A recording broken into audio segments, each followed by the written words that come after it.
The lantern casts a small circle of warmth on the stone floor. In this softer light, familiar places take on a different quality, older and more still. Tonight, we keep company with the people of the 12th century to copy a manuscript in a medieval monastery. Let the centuries fall away, sink gently into your pillow. The day is done, and you are safe to rest. Let your eyelids grow pleasantly heavy. This is quiet history. Let us begin. The cold stone of the Abbey cloisters holds the memory of 1,000 prayers, echoing softly in the silence of the late hour. A scent of beeswax and old wood drifts through the corridors, mingled with the faint, sharp tang of iron gall ink. Footsteps fall lightly upon the flagstones, a muted pulse against the stillness, leading toward the high arched doors of the Scriptorium. Inside, the chamber is a forest of shadows, where long wooden desks stand like silent sentinels, waiting for the morning light that has not yet arrived. A single tallow candle flickers on a corner bench, casting a golden glow across the tools of a holy craft. The atmosphere of the room is cool, holding the dampness of the stone walls within its quiet embrace. Upon the slanted face of the desk, a sheet of calfskin vellum lies flat, its cream-colored exterior smooth and inviting to the touch. This parchment has been prepared with great care, scraped and rubbed with pumice until it is as soft as a summer cloud. The weight of the era is felt in the thickness of the material, a durable canvas for the words of the ages. A bundle of goose feathers, harvested from the primary wings of the birds, rests in a shallow wooden tray. One is chosen, its shaft clear and strong, ready to be transformed into a vessel for the written word. A small penknife, its blade honed to a razor's edge, is used to shape the nib with a delicate, practiced precision. The scraping of the blade against the hollow quill is the only noise in the room, a tiny, rhythmic shaving of horn. The nib is split just so, allowing the ink to flow with a steady, measured tempo.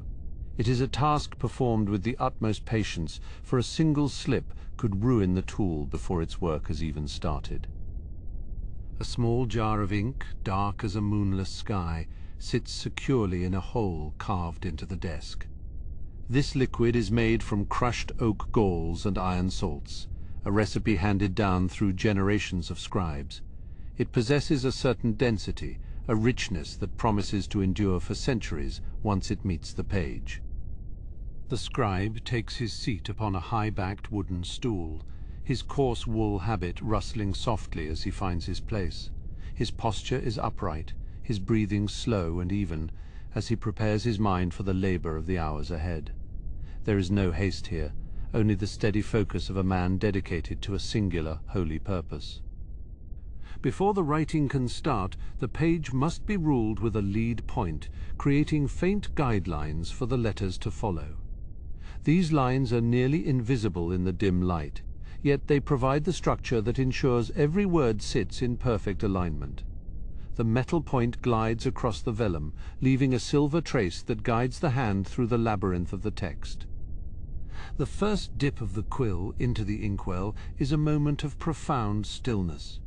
The nib drinks in the dark fluid, holding just enough to form a few characters before it must return for more. A single drop is wiped against the rim of the jar, ensuring the flow is controlled and the lines remain crisp. The first letter, a large and ornamental capital, is drafted with a trembling sense of reverence.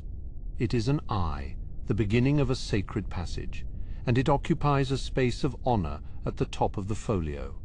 The ink bites into the vellum, the black liquid sinking into the fibers of the skin to stay forever. Outside the narrow slit windows, a gentle rain begins to fall, the murmur of water against stone providing a backdrop to the work. The dampness of the evening makes the parchment slightly more supple, accepting the ink with a grace that only natural materials possess. Each stroke is a prayer, a silent offering made in the heart of the monastery. The hand moves with a graceful measure, the quill scratching softly as it dances across the ruled lines. There is a certain tempo to the writing, a cycle of dipping, wiping, and forming that becomes a meditation in itself. The letters are uniform, each one a testament to years of training and the discipline of the monastic life. As the candle burns lower, the shadows on the wall grow longer, stretching toward the vaulted ceiling like the branches of a tree. The warmth of the flame is a small comfort against the chill of the Scriptorium, a tiny beacon in the vastness of the quiet abbey. The scribe does not notice the cold, for his entire existence is focused on the tip of his quill. A mistake is a rare occurrence, but when it happens, a sharp scraper is used to lift the wet ink from the face of the parchment. The surface is then smoothed again, leaving no trace of the error, as if the word had never been there at all. It is a process of constant refinement, a pursuit of perfection in a flawed and changing kingdom. The text being copied is a book of hours, filled with prayers for every part of the day and night. Each word is a link in a chain that connects the present to the storied past, a bridge built of ink and skin. The scribe feels the weight of this history, the responsibility of preserving the wisdom of those who came before. His fingers, stained with the black marks of his trade, move with a surprising lightness. Despite the hours of labor, there is no tension in his grip, only a fluid connection between thought and mark. The ink flows like a river, carving its path through the landscape of the page with a quiet, persistent force. The smell of the Scriptorium changes as the night deepens, the scent of the melting tallow becoming more pronounced. It is a thick, earthy aroma that grounds the scribe in the physical reality of his work. The world outside the abbey walls has fallen into a deep slumber, leaving this small circle of light as the only point of activity. Between paragraphs, the scribe pauses to stretch his weary hands, his joints popping softly in the silence. He looks out at the courtyard, where the shapes of the herb garden are barely visible in the murk. The peace of the monastery is a shield, protecting this sacred work from the chaos of the lands beyond. The page is slowly filling, the black script standing out in sharp contrast against the pale vellum. It is a beautiful sight, a tapestry of language that will one day be bound in leather and gold. For now it is a work in progress, a labor of love that requires every ounce of the scribe's attention. With the ink still wet upon the page, the focus shifts to the intricate dance of the illumination that will soon follow. The preparation of the colors is a task of patience, a quiet ritual that precedes the first stroke of the brush. In a small stone bowl, the blue of the lapis lazuli is ground into a fine dust, a pigment brought from lands far to the east. The motion is steady, a circular measure that requires no thought, only the steady pressure of the hand. The grit of the stone against the mortar creates a low, scraping hum that fills the small corner of the workspace. It is a slow transformation, turning hard mineral into a powder as soft as silk. Beside the mortar, a small jar holds the glaire, which is the white of an egg beaten until it is clear and ready to bind the pigment to the page. The scribe stirs it with a sliver of wood, watching the way it catches the light of the tallow candle. There is a specific clarity to the liquid, a purity required to ensure the colors remain bright for centuries to come. Each drop is precious, a vital component in the alchemy of the book. The atmosphere in this part of the room is cooler, away from the small brazier, to keep the binders from spoiling. To create the brilliant reds, the monk turns to a small pouch of vermilion, its hue as vibrant as a setting sun. He adds a tiny measure of water, watching the powder bloom into a thick, rich paste. The color is intense, a sharp contrast to the pale parchment and the black ink of the text. It will be used for the large initial letters that mark the start of a new chapter, guiding the reader through the forest of words. The process is methodical, a sequence of steps learned through years of apprenticeship in the cloisters. Now the focus turns to the gold, the most sacred of all the materials used in the illumination. A small wooden box is opened, revealing sheets of gold leaf so thin they flutter with the slightest movement of the atmosphere. The scribe holds his breath, for a single stray puff could ruin the delicate metal. He uses a wide, flat brush made of squirrel hair to lift a single square, moving it with a grace that seems almost supernatural. The gold is destined for the halo of a saint or the border of a divine scene. Before the gold can be applied, the face of the parchment must be prepared with a layer of gesso. This mixture of plaster and glue creates a raised bed for the metal to rest upon, giving the illumination a three-dimensional quality. The scribe applies it with a tiny, pointed brush, following the faint outlines he drew earlier with a lead plummet.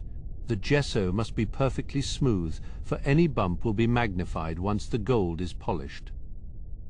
He works with a magnifying glass made of polished beryl, peering closely at the minute details. When the gesso is dry, the scribe leans in close and breathes a warm, moist breath onto the surface. This tiny amount of moisture is enough to make the glue tacky, allowing the gold leaf to adhere. He quickly lays the metal down, pressing it gently with a piece of soft silk. The gold clings to the page, covering the gesso in a shimmering coat of light.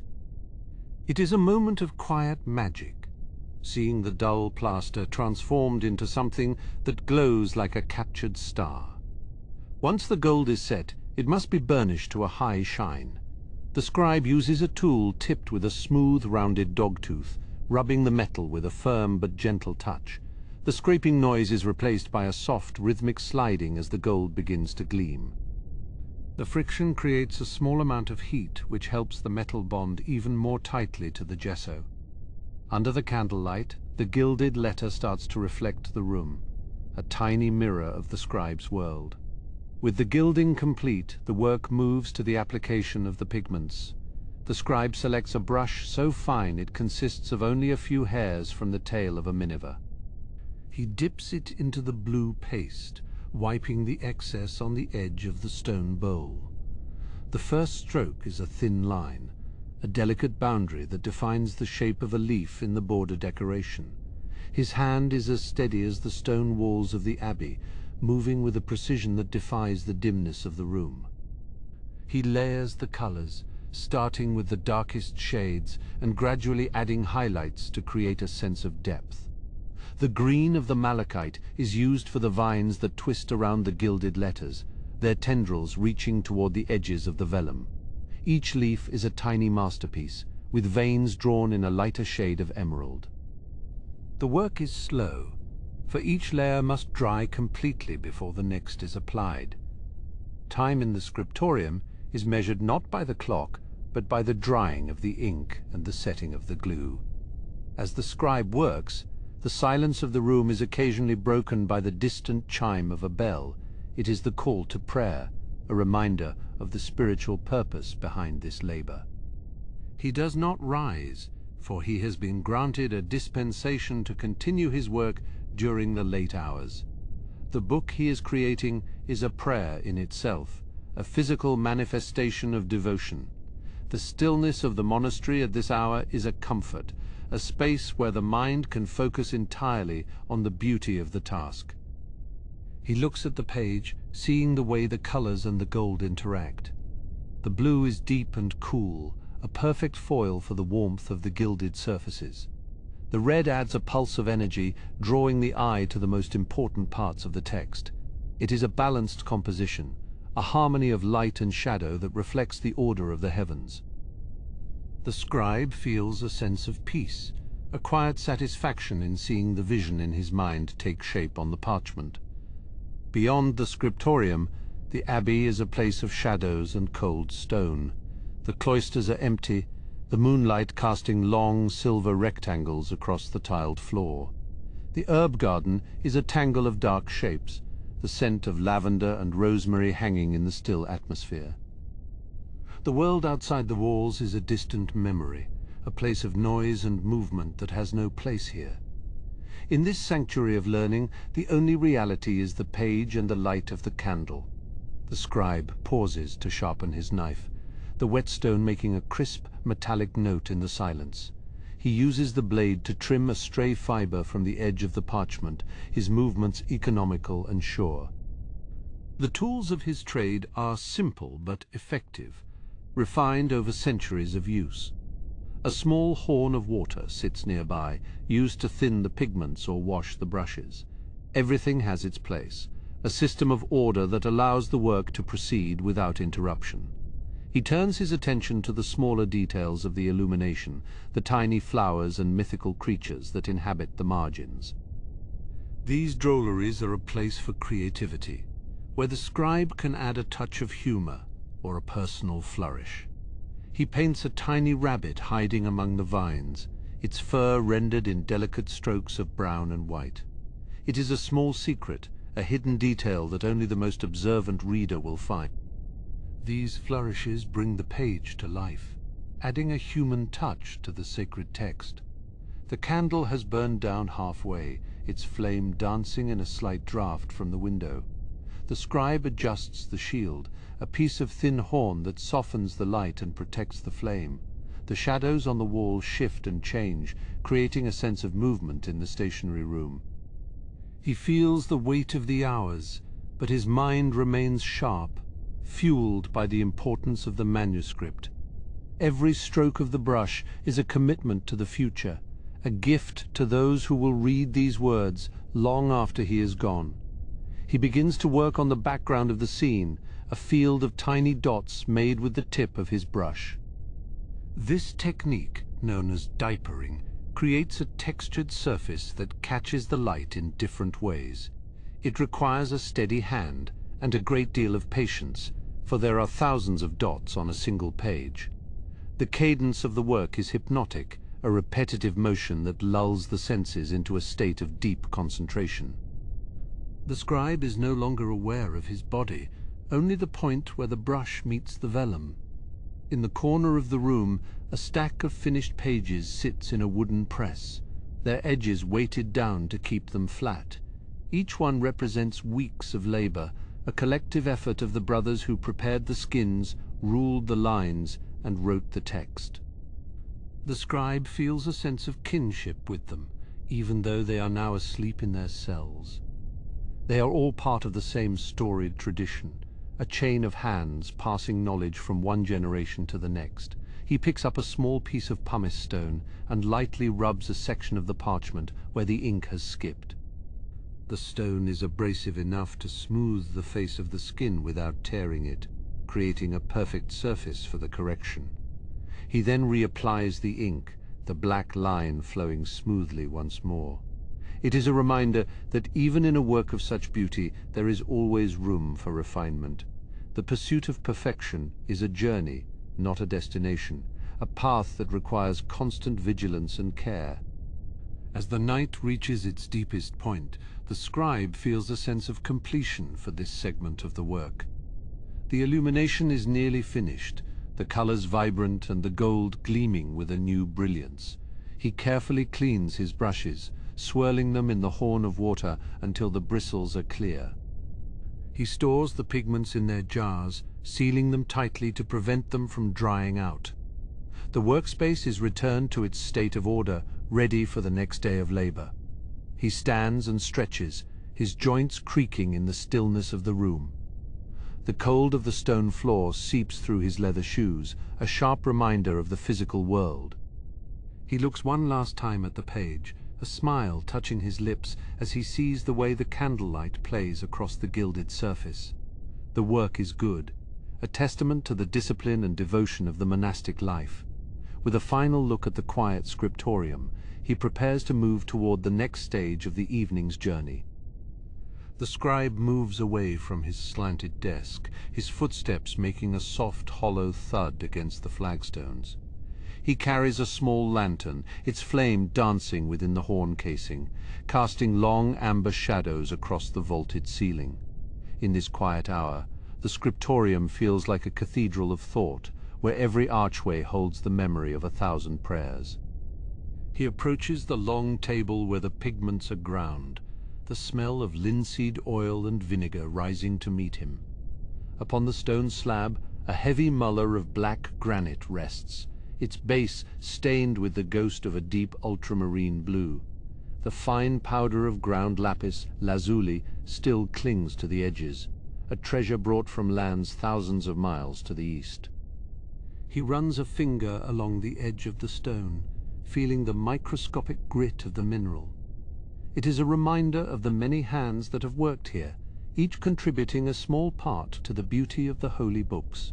To the side, a row of small ceramic jars stands in a neat line, their cork stoppers sealed with beeswax. He knows each one by its weight and its texture, from the chalky feel of the lead white to the oily richness of the lamp black. There is a quiet satisfaction in the order of the workshop, a sense that everything is in its proper place. The atmosphere is thick with the scent of dried herbs and the sharp tang of copperas, the ingredients of the ink he uses every day. He turns his gaze toward the racks where the parchment is stored, the pale skins of sheep and calves hanging in the dimness. They have been scraped and stretched until they are as thin as autumn leaves, yet strong enough to last for centuries. He reaches out to touch one, his hand finding the smooth velvet side that will soon receive the word of God.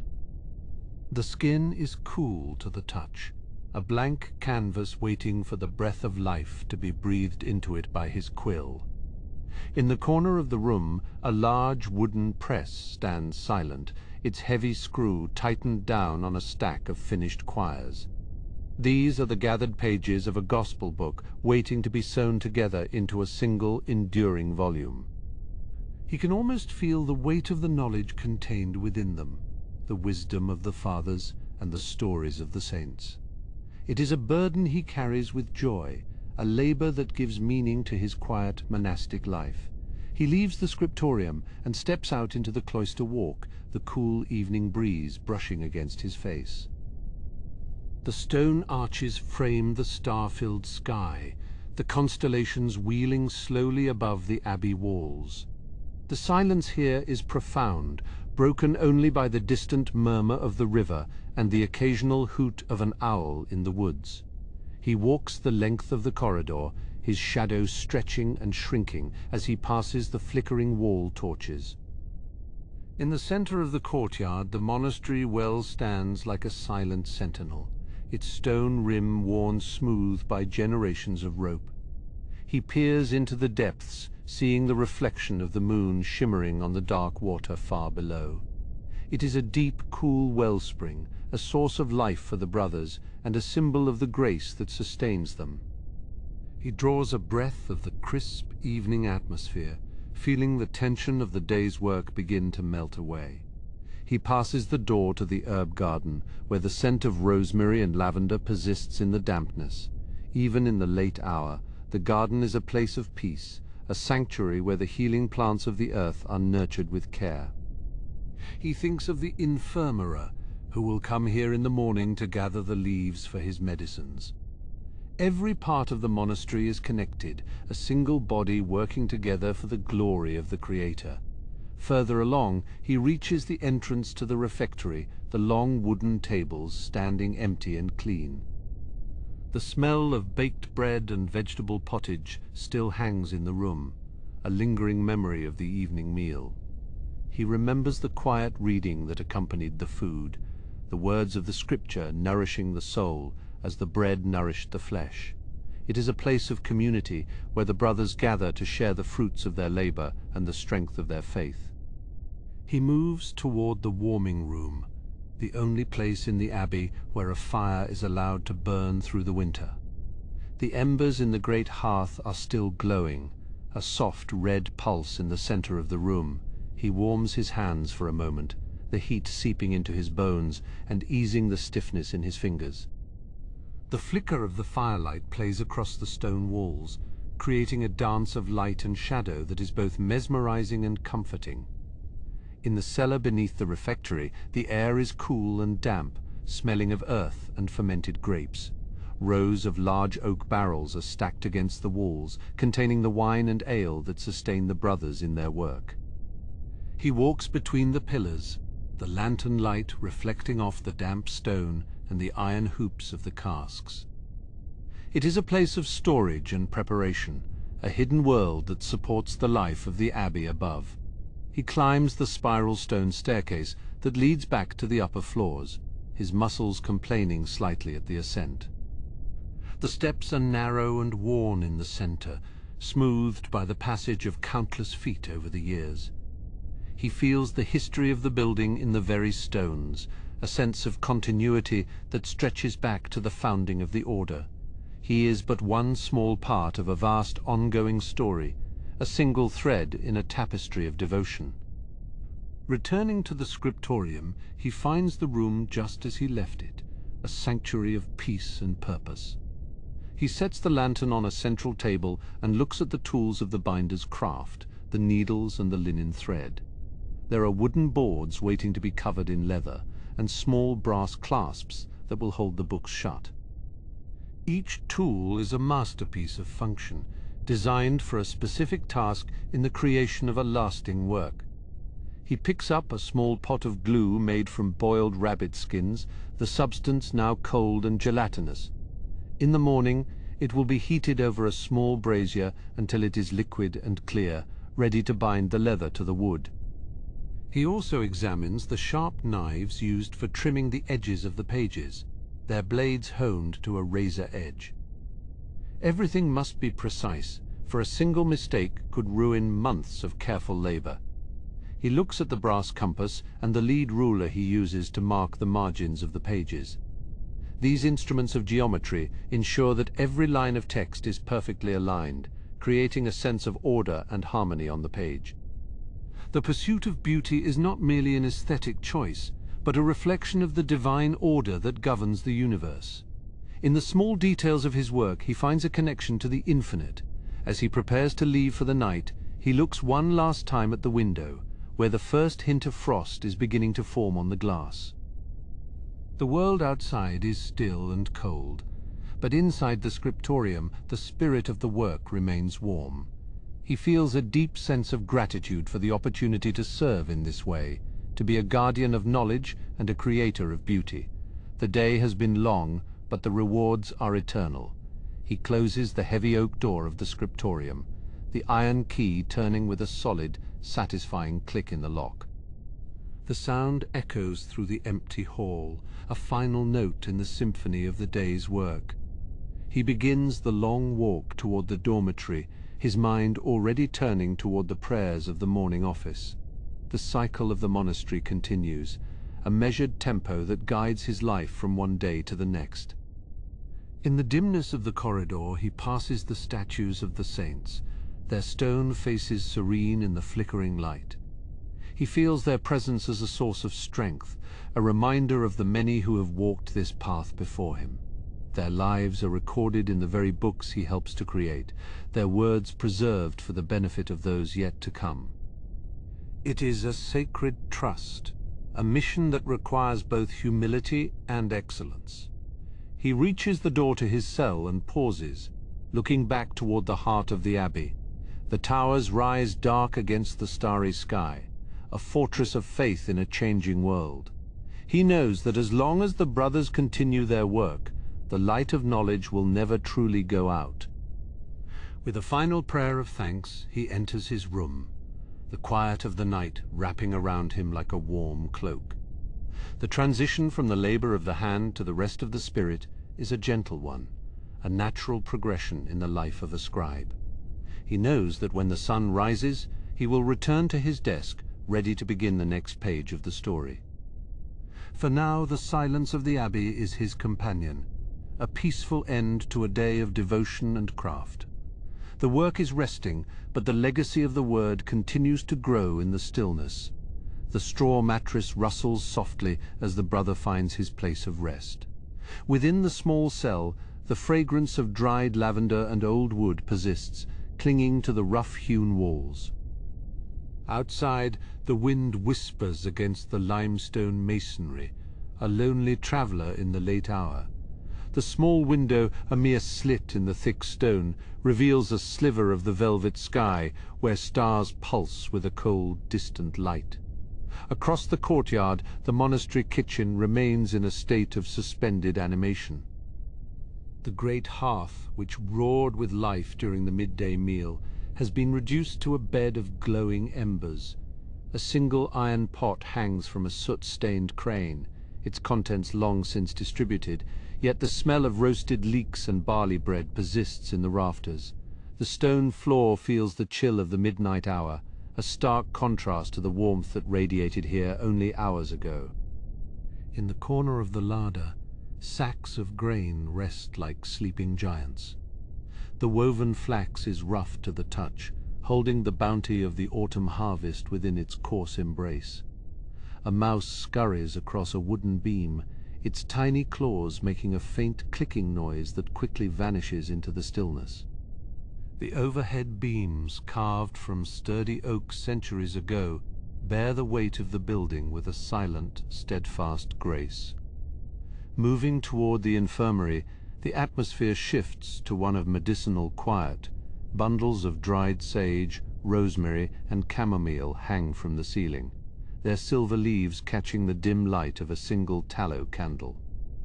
The infirmarist has left a small bowl of honey and vinegar on the table, a remedy for the coughs that often plague the brothers during the damp season. The ceramic jar is cool, its glaze smooth under the touch of the flickering flame. On the apothecary shelves, rows of glass vials and earthenware pots hold the secrets of healing.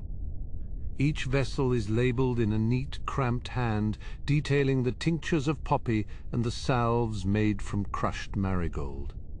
The shadows dance behind the bottles, creating a shifting tapestry of light and grey upon the lime-washed walls. There is a profound sense of care in this room, a testament to the community's devotion to the frail and the elderly. Beyond the infirmary lies the library, a treasury of thought and prayer. The tall shelves are laden with volumes bound in calfskin and vellum, their spines marked with gold leaf that glimmers in the half-light. The smell of parchment and beeswax is thick here, a perfume of knowledge that has accumulated over generations. Each book represents a lifetime of study, a link in the chain of wisdom that stretches back to the age-old fathers of the Church. In the brewing cellar, the temperature drops and the moisture of the earth becomes palpable. Large wooden tuns, bound with iron hoops, hold the fermenting ale that will sustain the brothers through the winter. The slow drip of water from a limestone seep creates a measured tempo, a pulse that echoes in the vaulted ceiling. The earthen floor is packed hard by the passage of many feet, its surface uneven and cold. Stepping out into the cloister garden, the moonlight transforms the landscape into a study of silver and charcoal. The central fountain, carved from a single block of granite, spills water into a basin with a gentle splashing murmur. The frost has begun to claim the edges of the rose bushes, turning the remaining leaves into delicate sculptures of ice. The stillness here is absolute, broken only by the distant hoot of an owl in the Abbey woods. In the stables, the oxen and horses breathe in a steady, synchronized measure.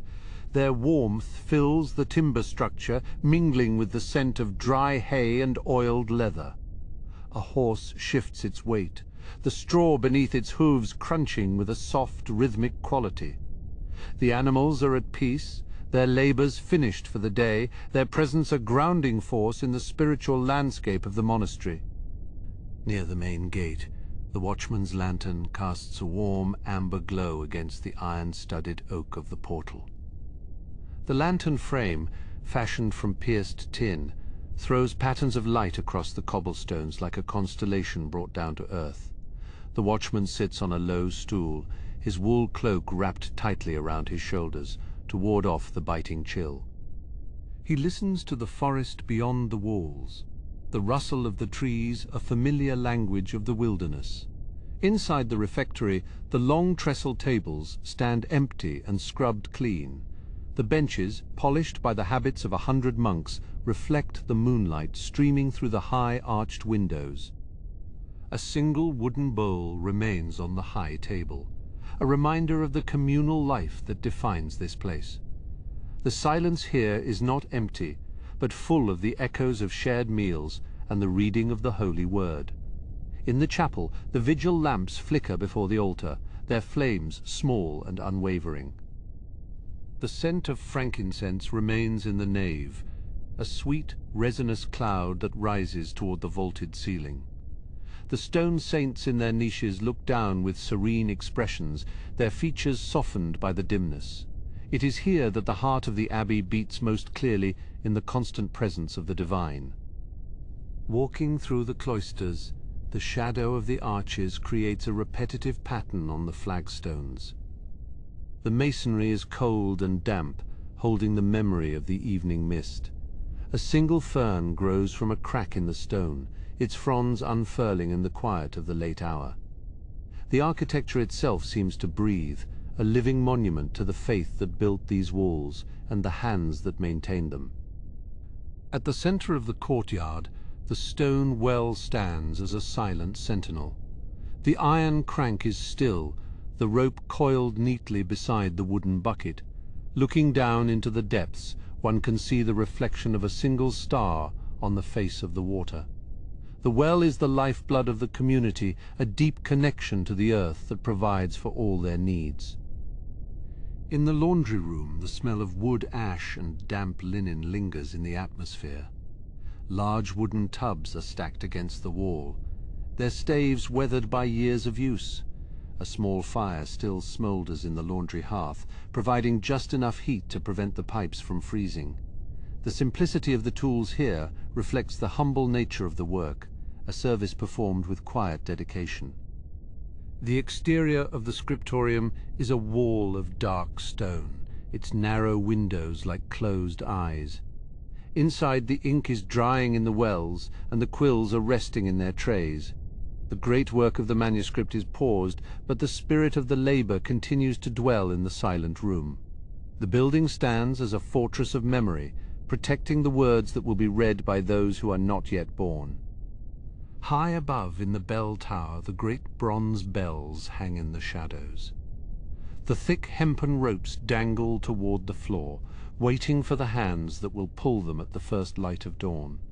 The timber frame of the tower creaks slightly in the wind, a groan of wood and iron that speaks of endurance. The bells are the voice of the Abbey, calling the faithful to prayer across the sprawling valley. In the granary, the sacks of wheat and barley are piled high toward the rafters. The air is dry and dusty, smelling of the sun-drenched fields of the previous summer. This is the physical wealth of the monastery, a storehouse of life that ensures the brothers will not go hungry. The heavy wooden doors are barred from the inside, keeping the harvest safe from the elements and the wild creatures of the forest. The bakehouse is the final stop in this journey through the quiet hours. The brick oven is still warm to the touch, its massive belly holding the heat of the day's baking.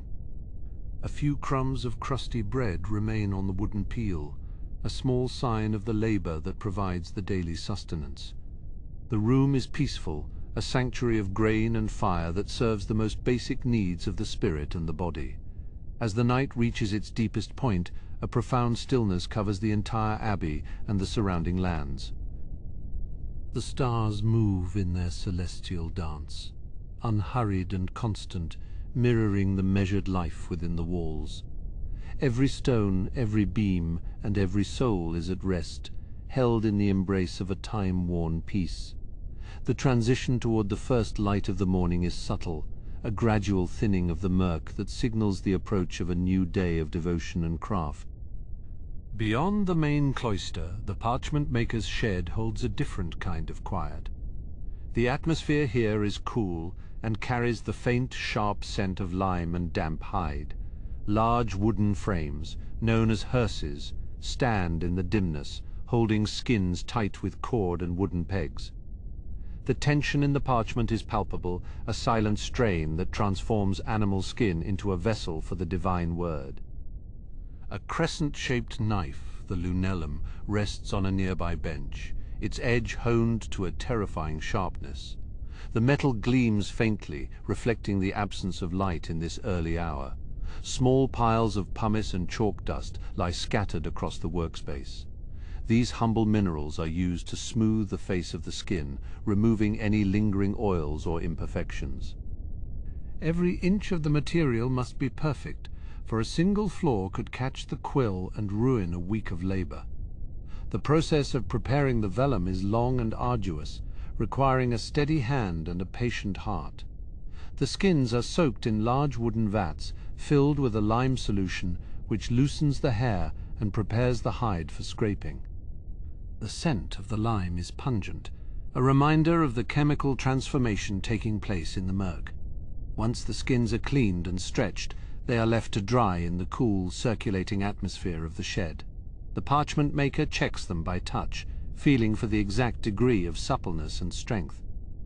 It is a craft of the senses, passed down through generations of brothers who understood the nature of the beast and the book. In the corner of the Scriptorium, the pigment grinder's table is a landscape of color and stone. A slab of hard marble serves as the foundation for this work, where minerals are crushed into fine powders.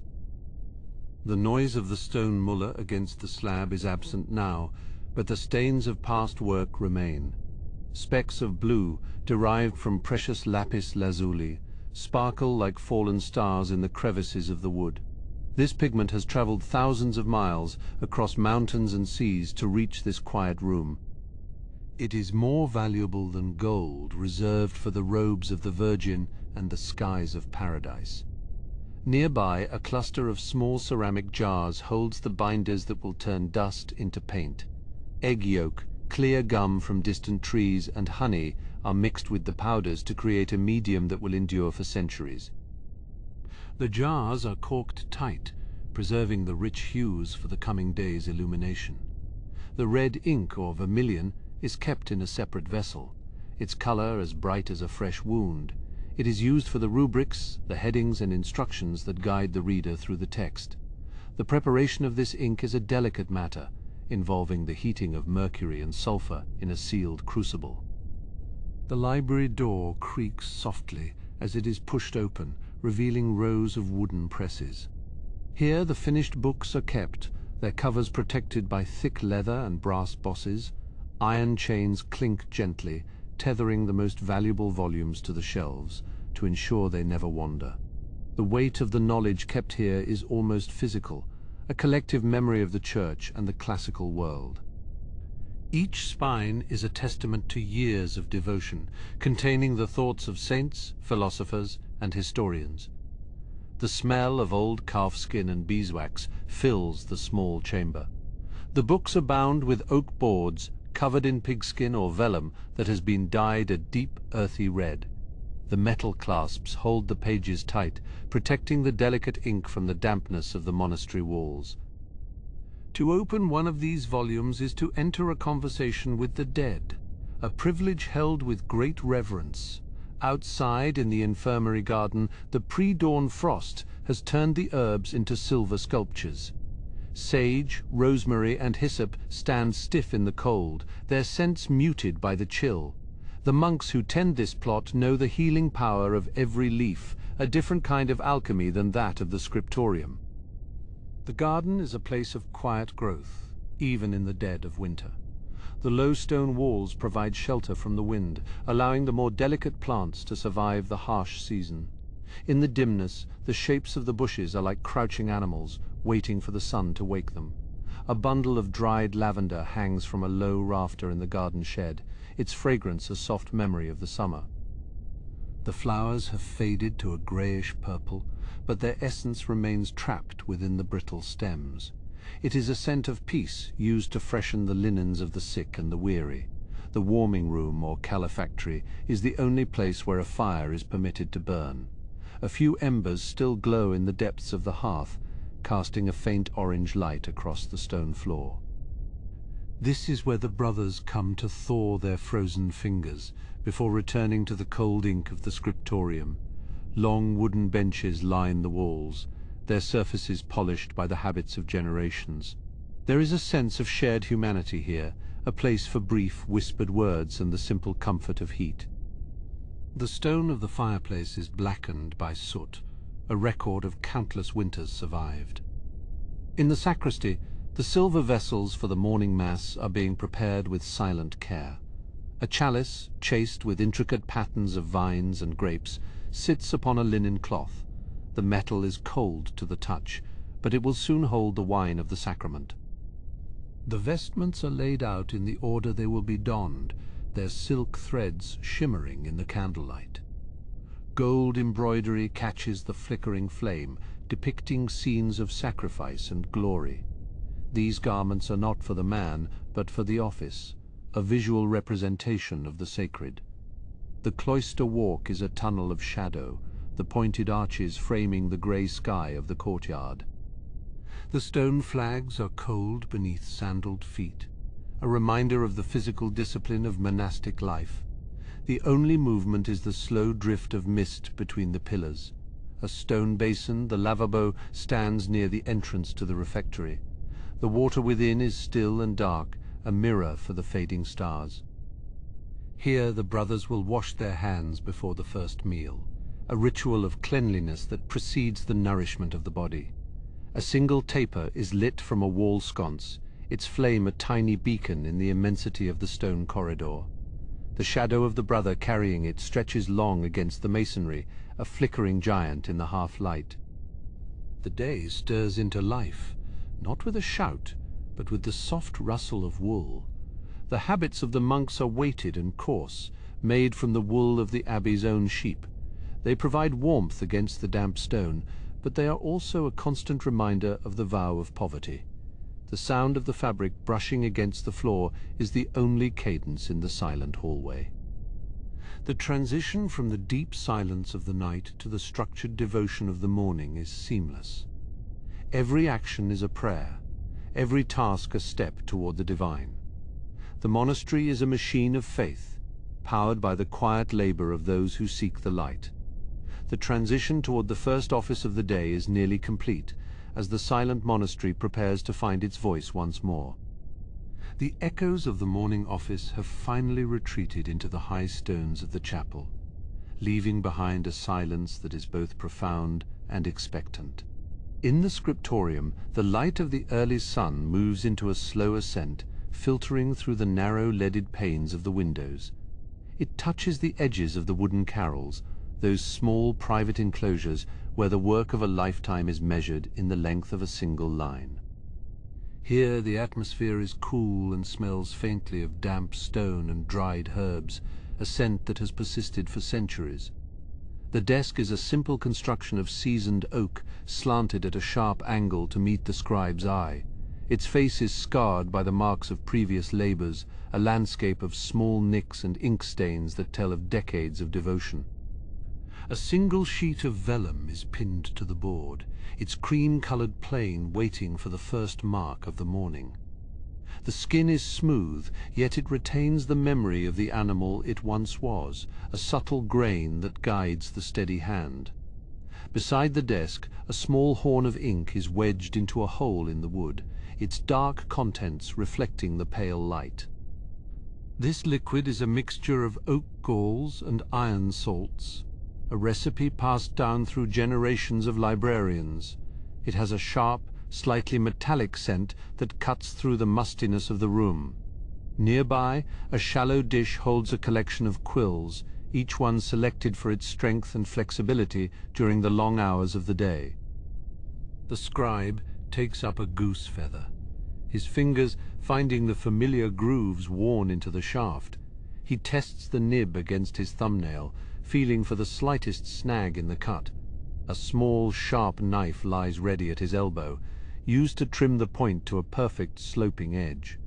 Every few sentences, the blade must be applied again, for the parchment is a demanding master that dulls the finest tools. His hands are rough, the skin around the nails stained a permanent pale indigo from the pigments he mixes. There is a tremor in his fingers that disappears the moment the quill touches the page. It is a focus born of years of practice, a stillness that comes from the heart. The first letter of the morning is a capital, a complex web of interlacing lines that will eventually be filled with brilliant color. Across the room, the great exemplar lies open, secured to its stand by a slender iron chain. This is the source, the master copy from which all others flow. Its pages are thick and yellowed, the text written in a hand that is of another age. The scribe looks from the old page to the new, his eyes tracking the flow of the Latin prose with practiced ease, ensuring no word is lost to time. In the margins of the exemplar, There are small notes left by those who came before. One brother complained of the bitter chill, his handwriting wavering as his fingers froze in the winter air. Another noted the beauty of a bird singing outside the window, a brief moment of distraction captured in permanent ink. These small human touches connect the scribe to a long line of men who have sat in this very spot. The pigments for the illumination are kept in small shells, their colors vibrant even in the dimness of the hall. There is the deep celestial blue of lapis lazuli, brought by merchants from the distant mountains of the east. It is more precious than gold, a dust made of ground jewels that captures the very essence of the sky. To work with such a material is a privilege that requires a steady breath and a quiet mind. Beside the blue lies the brilliant red of minium, a lead-based pigment that seems to glow with its own inner fire. It is used for the rubrics, the headings that guide the reader through the complexities of the text. The contrast between the black ink and the red headers is a visual measure, a way of organizing the divine word. Each stroke of the brush must be deliberate, for there is no room for error in this sacred task. Then there is the gold leaf, kept in a small wooden box lined with silk. It is so thin that a stray breath could send it fluttering across the room like a dying moth. The scribe applies a thin layer of fish glue to the parchment, waiting for it to reach the perfect state of tackiness. With a specialized tool, he lifts the gold and lays it down, burnishing it with a smooth stone until it shines like a mirror. The preparation of the page is a task of mathematics and geometry. Before a single word was written, the vellum was pricked with a small awl at regular intervals. A lead point was then used to draw the horizontal lines, ensuring that the text remains straight and orderly. These faint markings are the skeleton of the page, the hidden structure that supports the weighted wisdom of the saints. If a mistake is made, the scribe does not despair, but reaches for his scraping knife. The sharp edge is used to gently shave the face of the parchment, lifting the dried ink without tearing the skin. It is a slow, meditative process, a way of erasing the past to make room for a better future. The dust of the dried ink falls like black snow onto the floor, a tiny sacrifice to the pursuit of perfection. The silence in the Scriptorium is not absolute, but composed of 1,000 small noises. There is the persistent scratch of the quills, a noise like the burrowing of tiny insects in the wood. There is the occasional rustle of a page being turned, a dry, papery whisper that echoes in the stone rafters. Outside, the distant clanging of a blacksmith's hammer provides a steady industrial pulse to the morning hours. The light shifts as the sun climbs higher, casting long slanted shadows across the stone floor. Dust motes dance in the beams, a swirling galaxy of tiny particles that seem to possess their own life. The scribe pauses for a moment, stretching his back and feeling the protest of his weary muscles. The work is physically demanding, a slow endurance test for the neck and shoulders that lasts until the sun dips low. Yet there is a deep satisfaction in the labor, a sense of contributing to something that will outlast his own life. These books are the vessels of human knowledge, the anchors that hold the culture against the tide of time. Every letter copied is a blow against the forgetting, a way of preserving the voices of the past for the people of the future. The library shelves nearby are filled with the fruits of this labor, rows of volumes bound in thick leather. Some are covered in velvet, others adorned with precious stones and silver clasps. They represent the collective memory of the Abbey, a treasure house of theology, philosophy, and science. The smell of the leather and the beeswax used to polish the covers is the scent of history itself. As the morning progresses, the Scriptorium becomes a hive of silent activity, each man lost in his own prayer of ink. Other brothers take their places at their carols, their heads bowed in concentration. There is no conversation, only the shared purpose of the work. The communal focus creates a palpable energy in the room, a shared dedication to the beauty of the written word. The scribe returns to his task, his quill moving with a renewed sense of purpose across the smooth skin. He is currently working on a passage from the Psalms, the words familiar and comforting to his weary mind. The Latin phrases flow from his thoughts to his hand, a seamless transition of spirit into form. He finds a cadence in the work, a beat that aligns with his own heartbeat. The ink on the page is still wet, reflecting the light like a dark pool of glass. It will take time to dry, a slow evaporation that leaves behind a permanent record of this moment in time. The scribe watches as the liquid loses its sheen, turning into the matte black of the finished text. It is a small miracle, the transformation of a simple fluid into a vehicle for eternal truth. The transition toward the midday meal is still some time away, but the pattern of the day is firmly established. The Scriptorium remains a sanctuary of quiet effort, a place where the passage of time is marked not by hours, but by pages. The work continues, steady and unwavering, as the sun moves across the sky and the shadows begin their slow crawl across the floor. The ink remains wet on the final line of the morning, a promise of the many words yet to be written in the silence of the afternoon. The communal meal in the refectory has concluded, leaving a persisting sense of quietude in the stone halls. The brothers return to their carols, their movements slow and deliberate in the wake of the midday repast. Inside the Scriptorium, the atmosphere is cooler now, the stone walls holding the chill of the earth despite the afternoon sun. There is a faint smell of vegetable pottage and baked bread that follows them, a domestic ghost in this room of sacred labor. The light has shifted its angle, pouring through the narrow windows in sharp golden spears. It illuminates the floating specks of dust that drift through the chamber like tiny, silent ghosts. The scribe finds his place once more, the parchment waiting patiently beneath his hand, its pale face expectant. He feels the smooth, cool texture of the vellum, a surface he has come to know as well as his own skin.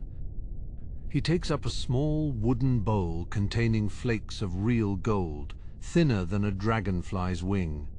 This is the work of the afternoon, the gilding that will make the holy words shine with an unearthly glow. Each fragment must be handled with a breath so shallow it barely stirs the chest. The slightest exhale would scatter the treasure like autumn leaves in a gale, wasting months of the Abbey's precious resources.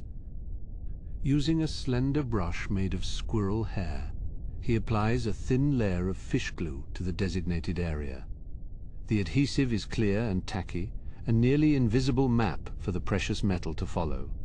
He waits a few heartbeats, ensuring the grip is just right before the gold is laid down.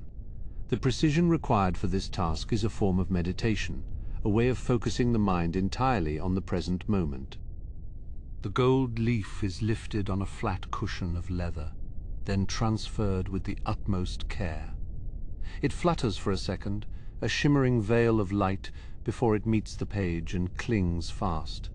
There is a profound stillness in this act, a suspension of all other thoughts and worries. The scribe watches as the metal bonds with the parchment, becoming a permanent part of the holy text. Once the gold is set, he takes a smooth tooth of a wolf, polished to a mirror finish. This is his burnisher, the tool that will press the metal into the fibers of the calfskin. With gentle circular motions he rubs the exterior until the dull yellow transforms into a blazing brilliance. The metal must be coaxed into its shine, a slow process that rewards patience and a steady hand. The reflection of the gold dances on the underside of his chin as he works. It is a warm, artificial sun, trapped within the borders of a capital letter. The contrast against the matted ink is striking, a marriage of the earthly and the divine in a single stroke. He marvels at how the light seems to emanate from within the page itself, rather than reflecting off it. At a nearby desk, a brother is mixing pigments in small oyster shells. He grinds the blue stone of lapis lazuli into a fine celestial powder, adding a few drops of clear water. The resulting hue is so deep it seems to pull the eye into its very depths, a piece of the sky captured in a shell. This pigment has traveled thousands of miles, crossing deserts and seas to reach this quiet corner of the kingdom. The smell of the workshop changes as different minerals are prepared for the brush. There is the earthy tang of ochre, the sharp bite of copper green, and the rich organic smell of madder root. Each color has its own measure, its own personality that the artist must understand and respect. The pigments are mixed with egg white, a binder that gives the colors a subtle satin sheen when they dry. The scribe returns to his quill, feeling the familiar weighted presence of the tool between his fingers. He needs to sharpen the nib again, the constant friction against the parchment having dulled the point. With a small, keen knife, he pares away a sliver of the feather's barrel, restoring its precision. The sound of the knife against the quill is a crisp, clean note in the quiet room. A solitary fly circles in the high rafters, its low hum a minor break in the pervasive silence. It is a reminder of the living kingdom outside these walls, the fields and forests that stretch toward the horizon. But here, the focus is internal, narrowed down to the tip of a quill and the edge of a page. The fly eventually tires, finding a high ledge to rest upon, and the silence returns to its full depth. A small error is discovered in a line written earlier, a single letter misplaced in the flow of the text. The scribe does not panic, for he has the tools to mend such a fault. He takes a sharp, flat blade and begins to scrape the parchment with surgical care. It is a delicate operation, requiring a hand that is firm yet incredibly light. The dried ink comes away in tiny black flakes, revealing the pale skin beneath once more. He must be careful not to thin the material too much, lest he create a hole that cannot be mended. The friction creates a soft, rasping noise that feels loud in the quiet chamber. It is a slow erasure, a way of correcting the past to ensure the perfection of the future. Once the mistake is erased, he rubs the area with a smooth piece of pumice stone. This restores the nap of the parchment, making it ready to receive the ink again without feathering. It is a testament to the resilience of the material, its ability to be cleansed and rewritten. The parchment is a forgiving host, provided the scribe treats it with the necessary respect. The rubricator arrives at the desk, carrying a small pot of brilliant red ink made from cinnabar. His task is to add the headings and the initial instructions that guide the reader through the text. The red provides a visual pulse to the page, a heartbeat that organizes the sea of black letters. It is a vibrant, energetic color that demands attention and provides clarity. The crimson fluid flows easily, marking the start of a new chapter with a bold, flourishing hand. It stands out like a flame against the snowy background of the page. The scribe watches as the red and black play together, a balance of order and emphasis. The red ink is thicker than the black, sitting slightly higher on the surface of the vellum. In the distance, the low tolling of the bell for the hour of nones echoes through the cloister. It is a signal of time's passage, a reminder that the day is moving toward its eventual close. The brothers pause for a brief prayer, their heads bowing in a synchronized wave of devotion. The prayer is a silent murmur, a collective breath that reinforces their shared purpose. The scribe's hands are stained with the marks of his labor, the ink having found its way into the lines of his skin. These are the badges of his calling, the physical evidence of his dedication to the word.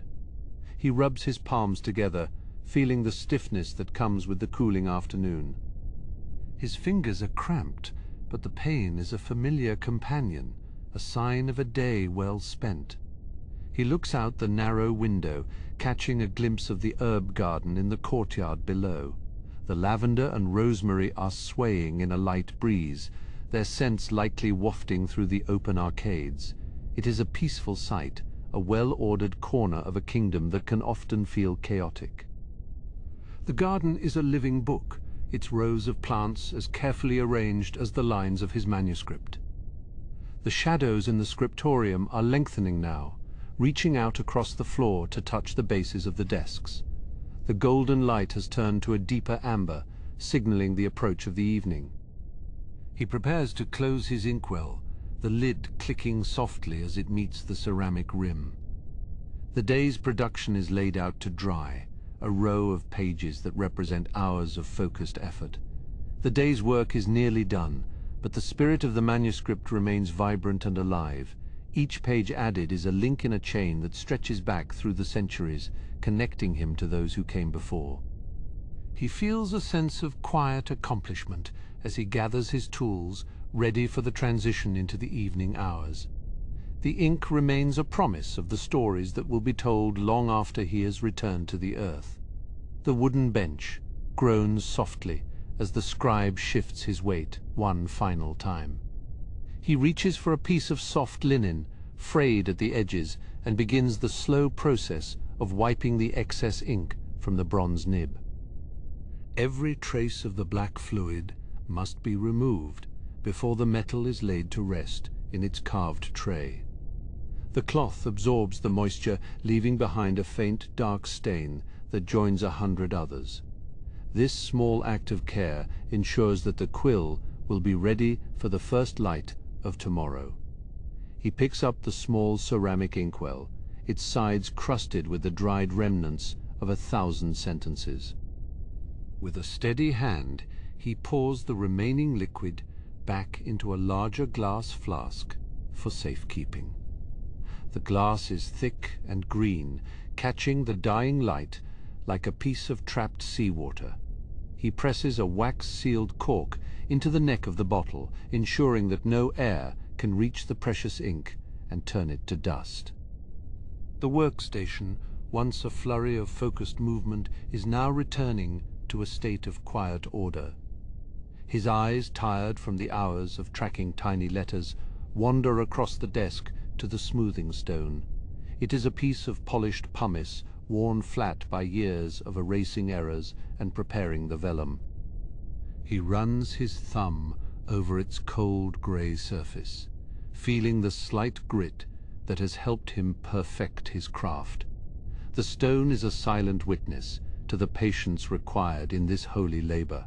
It is placed back in its specific corner alongside the scrapers and the lead weights. He stands up, and his joints offer a series of small, sharp pops that echo in the high rafters. The Scriptorium is nearly empty now, a hollow hall of timber and stone that seems to breathe with the memory of the day.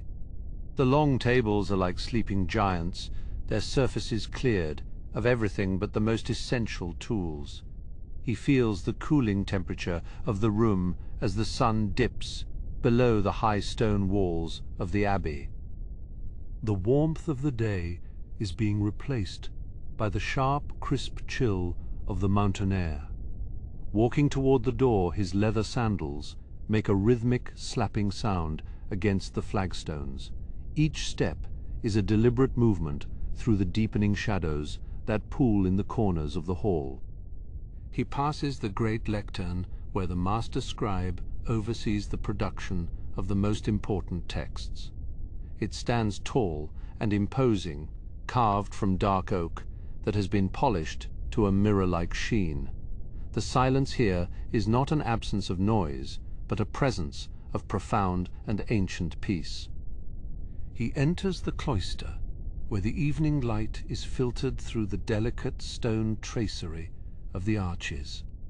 The courtyard is a square of deep violet sky, framed by the grey, weathered peaks of the roof lines.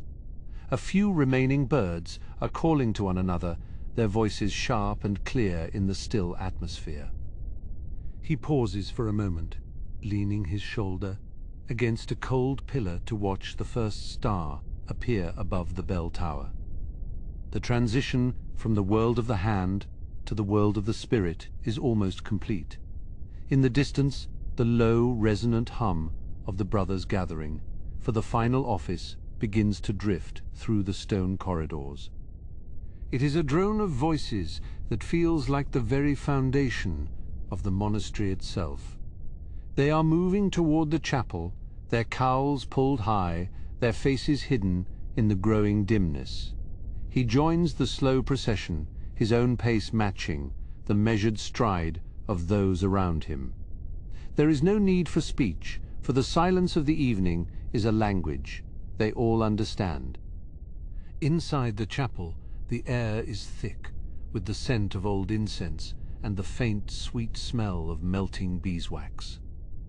A single row of candles flickers along the altar, casting long, dancing shadows up the fluted columns. The stone floor is cold beneath his feet, a reminder of the humility that defines his life. He finds his usual place in the carved wooden stalls, the grain of the timber familiar to his touch. The prayers begin not as a shout, but as a soft rolling wave of Latin chant. The music rises and falls, a gentle tide of sound that carries the worries of the day out into the night. He closes his eyes, letting the melody wash over him and soothe the lingering tension in his shoulders. The words are ancient and worn smooth by centuries of repetition, yet they feel new in this moment of quiet reflection. He thinks of the manuscript resting safely in its chest, a small piece of eternity captured on animal skin. The labor of the day was not merely for the present, but for the generations who will follow. As the final Amen fades into the rafters, the candles are extinguished, one by a young novice. The smoke rises in thin grey ribbons that twist and turn in the faint light of the moon. The chapel is plunged into a soft blue murk, where the shapes of the statues become mysterious and grand. The brothers file out in a line of shifting shadows, moving toward the dormitory for the great silence. This is the time when even the smallest whisper is forbidden to allow the soul to rest. He climbs the narrow spiral staircase, his hand trailing along the rough, lime-washed wall. The stone is cold and slightly damp, a testament to the age of the building. In the dormitory, the rows of straw pallets are simple and uniform, each one a place of humble repose. He removes his outer robe, folding it neatly at the foot of his bed with practiced mechanical movements. The linen of his tunic is rough against his skin, a familiar texture that signals the end of his duties. He lies down, and the straw crunches softly beneath his weight as he finds a comfortable position. The window above his head is a small rectangular portal to the vast star-speckled sky.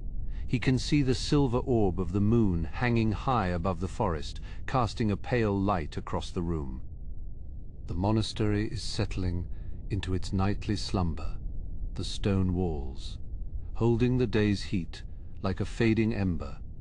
He feels a sense of deep and quiet satisfaction in the work he has accomplished. Somewhere in the rafters, a small owl lets out a soft, mournful cry that carries through the stillness. It is a lonely noise, but it feels right in the context of this isolated and holy place. The wind stirs. In the trees outside, a gentle rustling that sounds like the turning of 1,000 pages.